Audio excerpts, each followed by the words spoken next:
Hi welcome to my channel. This is Divya. నేనైతే నా head shave video post చేసినప్పుడు ఆ కింద అయితే కమెంట్స్లో ఎక్కువగా కనిపించే కమెంట్స్ ఏంటంటే, అక్క ఇంకోసారి గుండు చేసుకుంటారా, లేకపోతే ఇంకోసారి గుండు చేయండి.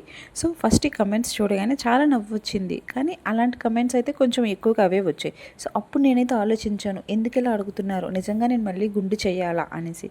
సో మెయిన్ స్టోరీ ఏంటంటే, అసలు నేను గుండు చేయించుకున్న రోజు నాకు ఇంకా బాగా గుర్తుంది. చాలామంది షాక్ అయ్యారు, కొంతమంది అయితే మెచ్చుకున్నారు, ఇంకొంతమంది ఎందుకు చేసావని అడిగారు. కానీ ఆ జర్నీ నాకేం నేర్పించిందంటే, జుట్టు లేకపోయినా సరే నువ్వు బయటికి వెళ్ళొచ్చు, ఫోటోలు తీసుకోవచ్చు, కాన్ఫిడెంట్గా ఉండొచ్చు అని అయితే నేను నేర్చుకున్నాను. ఫస్ట్ అద్దంలో చూడగానే నాకు నేను కాస్త విచిత్రంగానే కనిపించాను, ఎందుకంటే హెయిర్కి అలవాటు పడిపోయాను కాబట్టి. బట్ ఈ లుక్ అయితే రోజు రోజుకి నేను అలవాటు పడిపోయాను. దీనికి తగ్గట్టుగానే డ్రెస్సింగ్ కూడా నేను వేసుకునేదాన్ని ఈ నా హెయిర్ బట్టి. సో అబౌట్ రీషేవింగ్ కోసం వస్తే, ఇప్పుడు చాలామంది అడుగుతున్నారు మళ్ళీ గుండు చేయరా. నిజం చెప్పాలంటే అండి, అసలు మా ఫ్యామిలీస్లో మా వైపు పెళ్ళైన అమ్మాయిలు అయితే గుండు చేసుకోకూడదు అని అంటారు. బట్ ఏదో మొక్కున్నా ఏదున్నా తప్పదు అంటే తిరుపతిలోనే ఇస్తారు. బట్ నేనేంటంటే, ఆల్రెడీ నా స్టోరీ అయితే చెప్పాను కదా, నేను ఎందుకు గుండు చేసుకున్నాను. నాకెందుకో నా మనసుకి ఆ దేవుడికి ఒక్కసారి నాకైతే నా తలనీలాలు అయితే ఇవ్వాలని అనిపించింది. ఎందుకంటే నా లైఫ్ ఎంత బాగుంది, ఇంత హ్యాపీగా నేను ఉన్నాను, ఇంతవరకు నేను వచ్చాను. నా కెరియర్ వైజ్ కానీ, నా బేబీ హెల్త్ కానీ, నా హెల్త్, నా హస్బెండ్, నా ఇన్లాస్ ఫ్యామిలీ అంతా నాకు చాలా మంచి ఫ్యామిలీ దొరికింది. సో అందుకే నేను మాత్రం గుండు చేసుకోను. జస్ట్ ఫర్ ద గ్రాటిట్యూడ్ మాత్రమే, ఇదైతే మొక్కు కాదు, గ్రాటిట్యూడ్ మాత్రమే నేనైతే గుండు చేసుకున్నాను. ఇది నా మెయిన్ స్టోరీ. అసలు ఎందుకైతే హెడ్ చేసుకున్నావు అని అడుగుతున్న వాళ్ళందరికీ.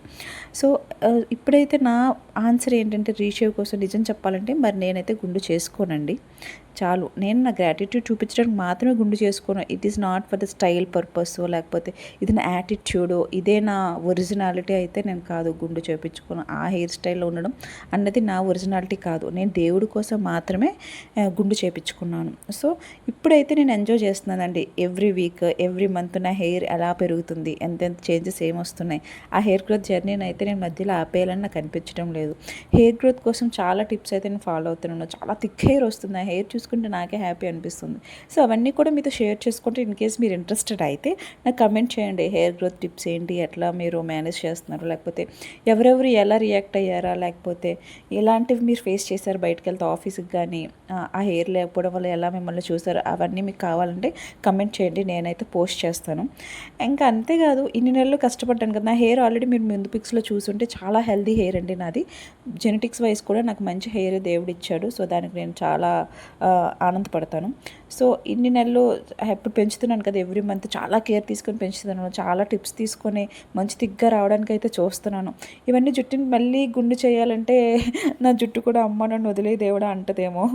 సో అందుకని గుండు అయితే ప్రజెంట్ చేయించుకోవాలని నాకు లేదు. సో ఇంకా ఫ్యూచర్లో ఏమవుతుందో ఎవరికీ తెలియదు, కానీ ప్రస్తుతం మాత్రం నా హెయిర్ గ్రోత్ జర్నీ నేను కొనసాగించాలని అనుకుంటున్నాను. మీరే చెప్పండి ఎట్లా ఉంటే బాగుంటుందని. హెయిర్ పెంచితేనే కదా ఎవరికైనా బాగుంటుంది. సో నేనైతే కొత్తగా యూట్యూబ్ స్టార్ట్ చేశాను. మీకు ఎలాంటి వీడియోస్ నచ్చుతాయో నాకు కొంచెం కమెంట్ చేస్తే నేను వాటినే ఫాలో అవుదాం అనుకుంటున్నాను. నాకు కొంచెం యూట్యూబ్లో గ్రో అవ్వాలని ఎవరికైనా ఉంటుంది కదా. సో మీరైతే నాకు హెల్ప్ చేయాలి. నా డాండ్రఫ్ కానీ ఎట్లా ఉంది, ఎలా నేను క్యూర్ చేసుకున్నాను, అదన్నీ కూడా మీకు కావాలని నేను పోస్ట్ చేస్తాను, నా హెయిర్ గ్రోత్ వీడియోస్ కానీ. సో నా హెయిర్ కేర్ టిప్స్ అయితే మీకైతే నేను చెప్తాను, నాకు కమెంట్ చేయండి. చాలా డాండ్రఫ్ ఉండేది, ప్రెజెంట్ నా హెయిర్ అయితే ఇట్లా ఉందండి, చూసారు కదా. ఇప్పటికైతే నా 3 months కూడా కంప్లీట్ అవ్వలేదు, బట్ చాలా థిక్గా ఉంది, చాలా హెల్దీగా ఉంది. కొంచెం అన్ఈవెన్గా ఉంటుంది ఎందుకంటే స్టార్టింగ్ కాబట్టి. సో ఈ వీడియో మీకు నచ్చినట్లయితే కమెంట్ చేయండి, ఫాలో చేయండి, సబ్స్క్రైబ్ కూడా చేసుకోండి. Thank you, bye.